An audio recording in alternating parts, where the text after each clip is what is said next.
In terms of the Great Central Railway, the name Annesley is quite significant and crops up time and time again in anything GCR related.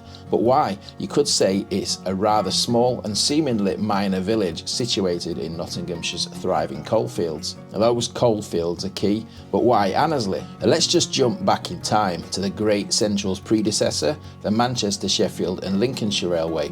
Now, the MS&LR was already an amalgamation of several other northern railways and had built up a widespread network linking many of northern England's industrial powerhouses. In the early 1890s, they built their new Derbyshire lines from Woodhouse in the south of Sheffield, penetrating into the beating heart of the Nottinghamshire coalfields to, you guessed it, Annesley. Now, Annesley was already extremely well connected via the Midland Railway and by chance also had a sizable marshalling yard. But fast forward only a couple of years and the MS&LR are already applying to build their own line through to London, what was to become the Great Central Main Line, opening in 1899. The MS&LR by now had rebranded to the more appealing title of the Great Central Railway. Its chairman of the time, Edward Watkin, also had ambitious plans to connect with Europe under some far-fetched idea of a tunnel under the English Channel, but that's a whole other story. Anyway, that's the story of how we ended up here at Annesley, the railway nerve centre for Nottinghamshire's collieries. We've got Phil with us today. We've got Rich as well with us today. What's that say on your app? Berwick Rangers. Berwick Rangers, I don't think I've ever seen. I don't think I would ever know anyone No. who supports Berwick Rangers. Everyone's got to have their favourite Scottish football side. Wow. Berwick's technically in England. Correct. Look at this round thing in the bottom here. This is the top of one of the air shafts. Was it one of the air shafts? How many air shafts were they on this tunnel? Yeah. Yes, first one in. There's two. One of them's got an housing estate built over it now, so I think there are only two, and this is your first one, which is quite near to Portal, really, if you think about it. Well, yeah, Portal's just down there. This is Annesley Tunnel. This is this is the top of one of the air shafts. Now, when Phil said we can introduce this video from the top of an hill with expansive views looking down the valley of the Great Central Railway, it's not what I had in mind. Yeah, not yet. Nothing remains of it these days. It's just, we'll see this a lot today. It's just completely been erased, the railway line through here.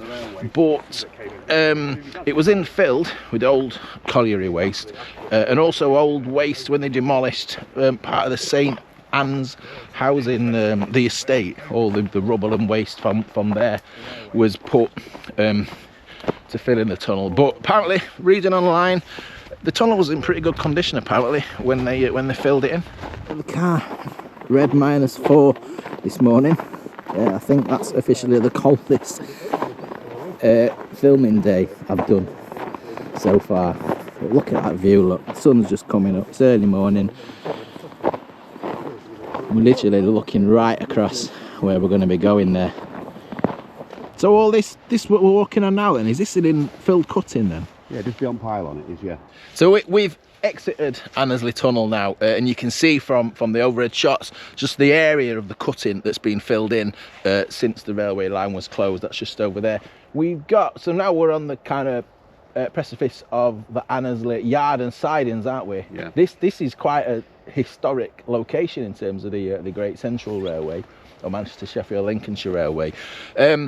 I remember when I was filming down south, down Woodford Halt, I kept hearing the term Annesley runners.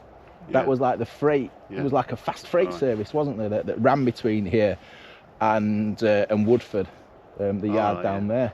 Phil, you've got like a nut or something on your head. It's like a miniature bobble. And we've got a station here, you see, haven't we? What was this one? There was a halt down here where this line split up and GN branched off and all the sidings area started. Shunted away to the left to save the golf course here was a little halt that, from what I read, the golf course promoted the building of it because they said you're going to get plenty of people getting off here. Yeah. I mean, people were different them days. They'd like to come to a place and walk around much sort of easier.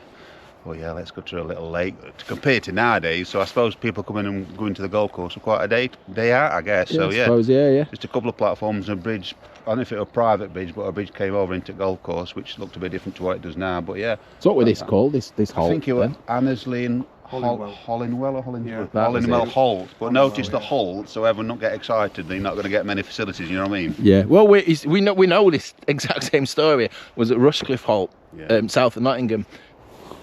Just the other side of the trees is the infill cutting, and that's where that first halt that we're going to see today is. Nothing left of that halt today. Absolutely no remains of that. That's going to be a common factor throughout today, unfortunately, but hey ho, that's how it is. So there was quite a lot of lines going through this area. Obviously we had Great Central railways, very complex. If you look at the maps, it's a Great Northern presence in here, Midland Railway, which we're just about to cross over just to walk round to the other side. Now this is Robin Hood line. This is my local line. I just live how many miles up there? Single track section here. I think we've got a train coming, but before it comes, we have got another tunnel here that runs parallel to the Great Central Annesley Tunnel, Kirkby Tunnel. Here we go.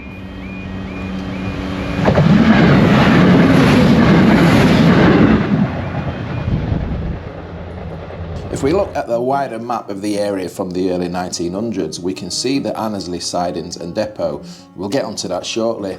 We've got Annesley and Newstead collieries side by side, which obviously had their own branch lines and networks of running lines. As this series is all about the Great Central, we'll be focusing on that, so there might be some things in the area that we don't mention. The GC through lines are on the far right or the east side of the sidings. Making these historical railway videos, the majority of the time you don't really get a detailed account from something that ceased to exist almost 60 years ago. It's hard to translate standing in an empty, overgrown or redeveloped landscape in comparison to its heyday of its useful life. So in terms of Annesley, what a treat to have Chris Ward and the Annesley Fireman's website. The level of detail on Chris's website is incredible. I've left a link in the description. There's literally hours of reading to keep you occupied, and if you love details and diagrams and loco rosters, it's well worth a visit.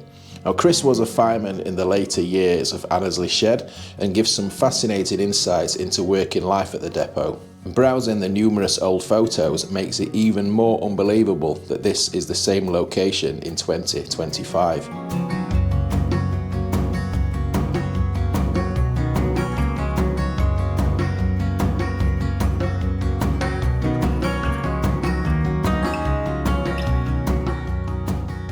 So we are south end of Annesley Sidings area here. This is around the site here of the Annesley South Junction Halt. It's opened in 1823 for use by workers at the depot, because this is all railway land.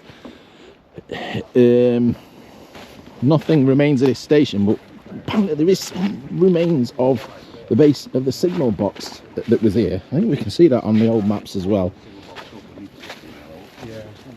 I see some bricks in there. Is that what we're after? I don't think that's a signal box base. No, I'm not sure what that is. So we're roughly on the alignment of the through lines, the Great Central main line here.